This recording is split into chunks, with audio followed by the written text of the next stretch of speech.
So we're going to begin by trying to paint a segment of fruit that we may put into our drinks later, but we're going to build up to that. So what you will notice is that within this fruit we have some colours that merge together and some colours that are very clearly contrasting, okay, very clear outlines here, whereas within the fruit there is a lot more blending. So I'm going to have to use a mixture of wet on wet and wet on dry in order to capture this. Now another thing I need to think about is the fact that there is white in the middle. Now watercolour paints, by nature, you cannot apply lighter colours on top of darker colours, which means that if an area needs to be white, you need to leave it white and not paint it at all. We shouldn't really use pencils when we're using watercolour because the pencil will blend into the watercolour and create quite a nasty smudge. But because this is your first time, I think it would be good for you to draw with pencil the shape of the fruit. So use a pencil that's not going to smudge. So for example, a 2H hard pencil that won't smudge in with the watercolour paint when you add on top. And you're just going to try and show the shape of the fruit.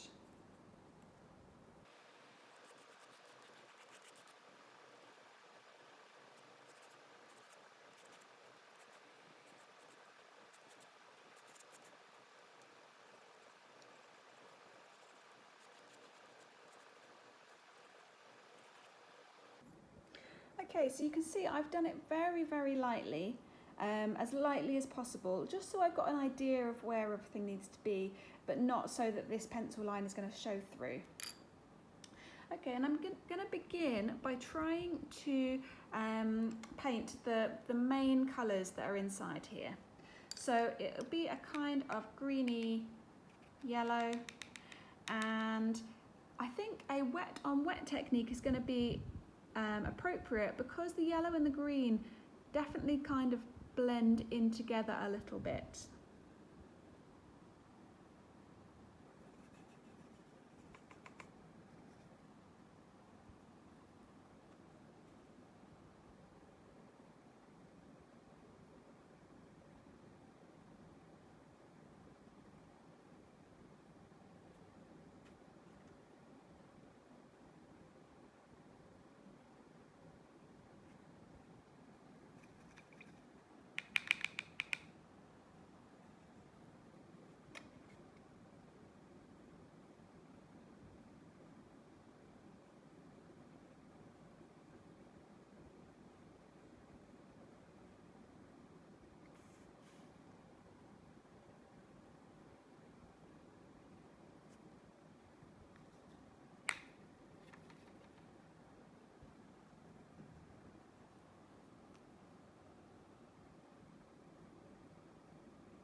So now that I have applied that wet on wet blending for the background, I could now start adding a bit of wet on dry to add a little more detail.